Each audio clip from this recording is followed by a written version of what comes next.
우리가 전체 다 봐야 되겠지만은 우리가 14절까지만 보겠습니다. 예수께서 제자를 삼고 세례를 베푸시는 것이 요한보다 많다는 말을 바리새인들이 들은 줄을 주께서 아신지라.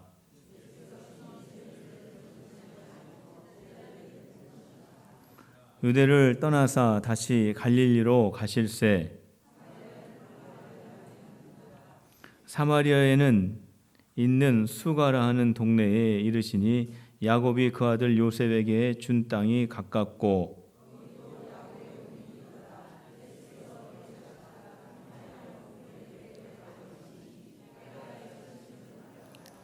사마리아 여자 한 사람이 물을 기르러 왔음에 예수께서 물을 좀 달라 하시니 사마리아 여자가 이르되 당신은 유대인으로서 어찌하여 사마리아 여자인 나에게 물을 달라 하나이까 하니 이는 유대인이 사마리아인과 상종하지 아니함이로라.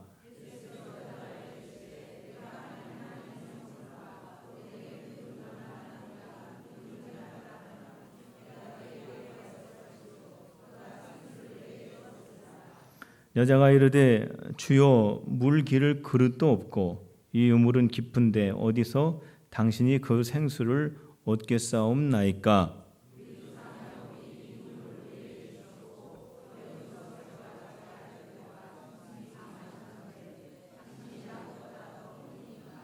예수께서 대답하여 이르시되 이 물을 마시는 자마다 다시 목마르려니와 내가 주는 물을 마시는 자는 영원히 목마르지 아니하리니 내가 주는 물은 그 속에서 영생하도록 솟아나는 샘물이 되리라. 아멘. 오늘 말씀은 예수님께서 사마리아 지역을 전도하시는 그러한 내용입니다. 예수님께서 사마리아 지역에 지나가시다가 거기에서 한 여인을 만나게 됩니다. 그래서 그 여인에게 물을 좀 달라고 그렇게 말씀을 하시죠. 7절 말씀 한번 보세요. 자, 사마리아 여인에게 예수님께서 물을 달라고 하시는 그 내용이 거기 있습니다. 우리 같이 읽어볼까요? 7절 시작.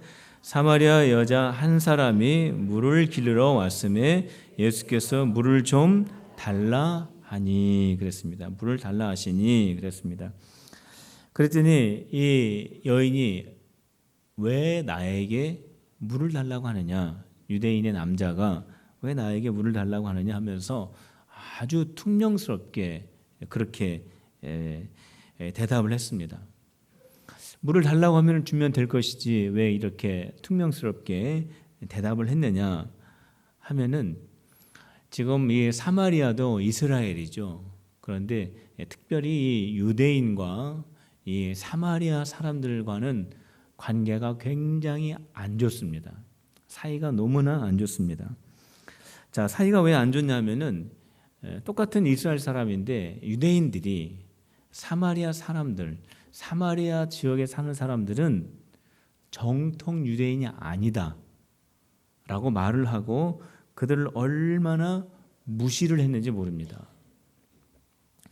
왜 그러면은 유대인들이 같은 이스라엘끼리 왜 사마리아에 있는 사람들을 그렇게 이스라엘 사람이 아니라고 그렇게 무시를 했느냐 하면은 이 사마리아라고 하는 이 지역이 다른 이방 나라 사람들하고 혼혈되는 그러한 사건이 있었기 때문에 그렇습니다. 자, 북이스라엘이 아수르에 의해서 멸망당하죠. 언제 멸망당합니까? 아수르가 북이스라엘을 치리. 어떻게 했다고요? 아수르가 북이스라엘을 어떻게? 따라해 보세요. 치리. 722년. 그래서 722년 외우기 쉽게 치리. 아수르가 북이스라엘 어떻게 했다고요? 치리. 좀 뭔 말인가 모르는 분도 있는데 외우기 쉽게 722년에 기원전 722년에 망하게 했습니다. 아수르가 이스라엘을. 그런데 아수르가 북이스라엘을 망하게 하면서 정복하면서 이 사마리아 지역에 있는 이스라엘의 정통성, 그러니까 이스라엘의 씨를 말리기 위해서 다른 나라 이방인들을 그 지역으로 옮겨왔어요. 그래서 거기서 혼혈하는 그런 정책을 썼습니다.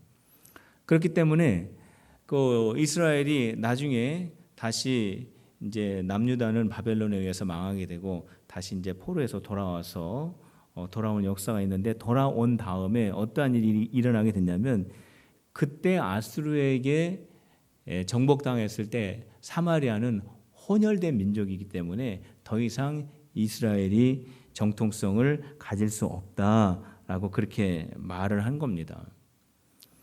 그러니까 이러한 말을 듣는 이스라엘 사마리아 지역에 있는 사람들이 얼마나 섭섭합니까? 그러한 역사도 너무나 부끄러운 역사인데, 같은 이스라엘 민족끼리 정통성에서 배제시키니까 사마리아인들은 또 유대인들을 또 미워하는 거예요. 굉장히 서로 미워하는 그러한 관계가 되어 버렸습니다. 바로 이러한 역사적인 배경 때문에 유대인들은 사마리아 지역으로 지나가지를 않습니다. 그리고 사마리아 사람들도 유대인들을 굉장히 미워하고 싫어합니다. 그런데 예수님은 유대인이잖아요. 유대인인 젊은 남자가 그 사마리아 여인에게 물 좀 달라고 하니까, 당신이 유대인인 것 같은데 왜 나에게 말을 걸고 왜 나에게 물을 달라고 하느냐, 그러한 뜻입니다. 이 사마리아라고 하는 이 지역에 아수르가 이스라엘의 정체성을 완전히 말리기 위해서 혼혈 정책한 것도 참 괴로운 역사인데, 그 역사 때문에 같은 민족끼리 서로 미워하고 증오하는 이 역사는 더 아픈 역사죠. 이때 예수님께서 그 여인에게 말을 합니다. 지금 내가 말하는 사람이 누구인지를 내가 알았더라면은 반대로 내가 나에게 물을 달라고 했을 것이다 라고 예수님이 그렇게 말씀하십니다. 지금 이 야곱의 우물은 먹으면 다시 목마르게 하는 물이지만 내가 너에게 주는 물은 영원히 목마르지 않는 물이다, 그런 말씀을 하시죠. 자, 14절 말씀을 한번 같이 보시길 바랍니다. 우리 14절 말씀 같이 읽어봅시다. 시작. 내가 주는 물은 마시는 자는 영원히 목마르지 아니하리니 내가 주는 물은 그 속에서 영생하도록 솟아나는 샘물이 되리라. 내가 너에게 주는 이 물을 마시면 영생하고 영원히 목마르지 않게 된다. 그랬더니 이 여자가 뭐라고 얘기하냐면, 그런 물이 있으면 지금 나에게 한번 줘봐라 그랬습니다. 그런 물이 있으면 나에게 한번 마시게 해봐라, 그렇게 대답을 하죠. 그때 예수님께서 이 여인에게 뭐라고 말씀하셨냐면, 남편을 데리고 와라 그랬습니다. 그러니까 이 여인이 나는 남편이 없습니다. 근데 우리 예수님이 다 알고 물어보시는 거예요. 우리 예수님은 구주이시기 때문에 그 여인의 속사정을 이미 다 알고 계셨습니다. 그래, 지금 너는 5명의 남편이 있었는데 지금 살고 있는 6번째 남자도 너의 남편이 아니지. 이 말을 들은 이 여인이 깜짝 놀라는 겁니다. 지금 살고 있는 그 남자도 너의 실제 남편이 아니고, 그 남자도 6번째 남편, 6번째 남자라고 하는 그 말을 들었을 때 이 여인이 굉장히 놀랄 수밖에 없는 것이죠. 이 여인은 누구였느냐 하면 사마리아 지역에서 사는 여인이었는데, 이 여인은 지금 6번째 남자하고 사는 그러한 생활을 하는 여인이었습니다. 이 여인이 행복했을까요? 많은 남자들을 경험하면서 살았던 이 여인이 행복했을까요? 이 여인이 왜 6명이나 되는 남자들과 바꾸면서 살았을까요? 왜 그랬을까요? 만족이 없었을 것이기 때문에 그랬을 것입니다. 만족하지 못했기 때문에 이 남자에게도 만족하지 못하고 그 다음 남자에게도 만족하지 못하고 아마 만나는 남자들이 이 여인을 진정으로 사랑해주지 않았을 것입니다. 그렇기 때문에 만족함이 없었겠죠. 첫 번째 남자도 사랑해주지 않았고 두 번째 남자도 사랑해주지 않았고 이제 여섯 번째까지 오게 된 것입니다.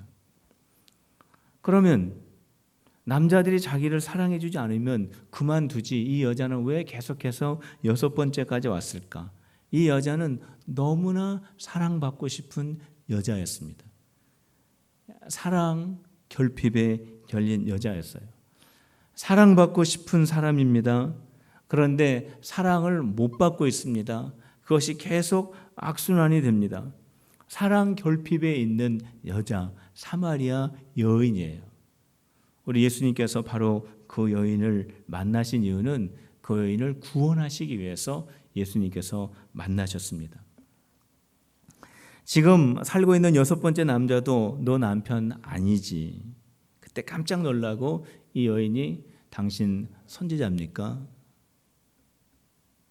당신 유대인인 남자인 줄 알았는데 당신 선지자군요 하면서 이 여인이 신앙적인 자기의 궁금증을 예수님에게 물어봅니다.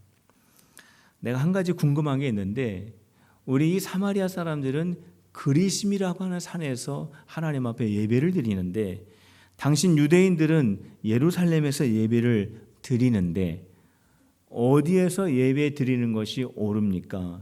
그리심산에서 예배 드리는 것이 옳습니까? 아니면은 예루살렘에서 예배 드리는 것이 옳습니까? 라고 그렇게 질문을 합니다.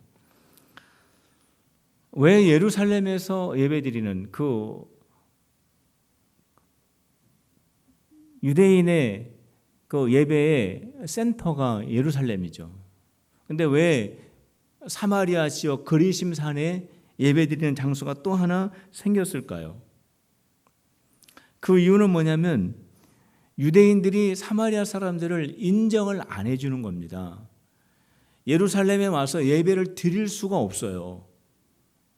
받아주지도 않고 멸시하고 증오하고 다른 민족과 혼혈이 되었기 때문에 유대인이 아니기 때문에 함께 예배할 수 없다라고 하였기 때문에 이들이 따로 그리심산에 예배 초소를 만든 겁니다.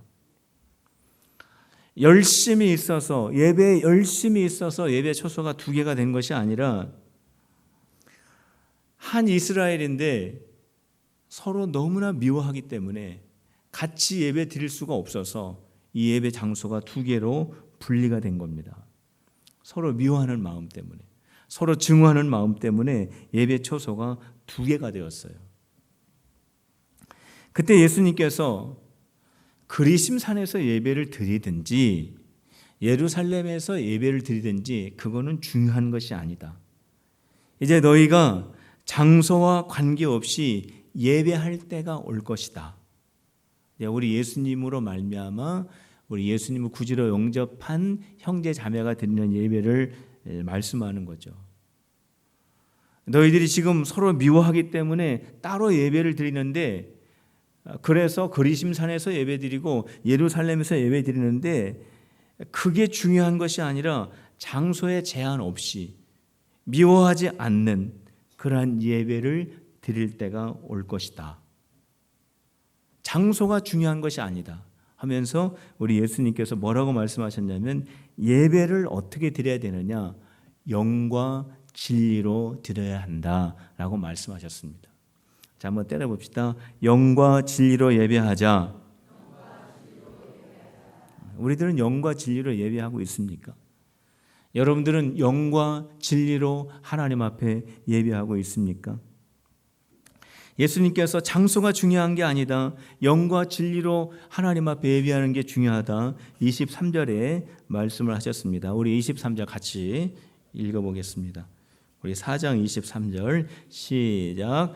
아버지께 참되게 예배하는 자들은 영과 진리로 예배할 때가 오나니 곧 이때라. 아버지께서는 자기에게 이렇게 예배하는 자들을 찾으시느니라. 하나님은 어떠한 예배를 기뻐하시냐면 영과 진리로 예배하는 그 예배를 기뻐하셔요. 지금도 그 예배를 찾고 계셔요. 우리 필그림의 예배가 영과 진리로 예배하는 예배가 되시기를 주님의 이름으로 축원합니다.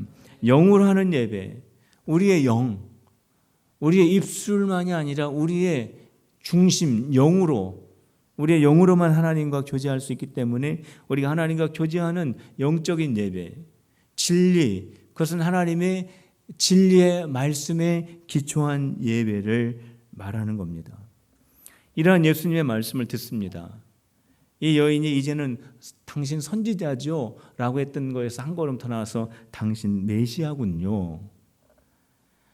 당신은 유대인의 남자가 아니고 당신은 그냥 선지자가 아니고 당신이 얘기하는 거 보니까 당신 메시아군요. 우리가 기다렸던 메시아가 당신 맞지요? 그때 예수님이 그렇다라고 대답을 하셨습니다. 그래서 그 여인은 이제 물동이를 내려놓고 동네로 들어가서 내가 예수님을 만났다고 사람들에게 알리게 됩니다. 그때 이제 예수님의 제자들이 예수님에게 옵니다. 이제 예수님은 우물가에 앉아 계셨고 제자들은 음식을 사러 갔다가 이제 온 거예요. 그때 예수님이 그 제자들에게 뭐라고 말씀하셨냐면은 밭이 휘어졌고 추수할 때가 되었다 이렇게 말씀하셨어요. 자, 한번 따라해 봅시다. 밭이 휘어졌고 추수할 때가 되었다. 예수님이 그렇게 말씀하셨습니다. 심는 자가 있고 거두는 자가 있다. 나는 너희를, 예수님의 제자를 향해서 너희를 거두는 자로 보내기를 원한다라고 이렇게 말씀하셨습니다. 37절 말씀 보세요. 37절 우리 같이 읽어봅시다. 시작. 그런즉 한 사람이 심고 다른 사람이 거둔다 하는 말이 옳도다. 한 사람은 누구냐? 예수님이에요. 예수님이 그 사마리아 여인에게 복음을 심었어요. 자, 제자들에게 말합니다. 너희들이 이제 거둘 때가 왔다. 너희들이 내가 심은 그 복음에 대하여 너희들이 전도의 열매를 거둘 때가 왔다라고 하는 주님의 말씀을 제자들이 듣게 됩니다.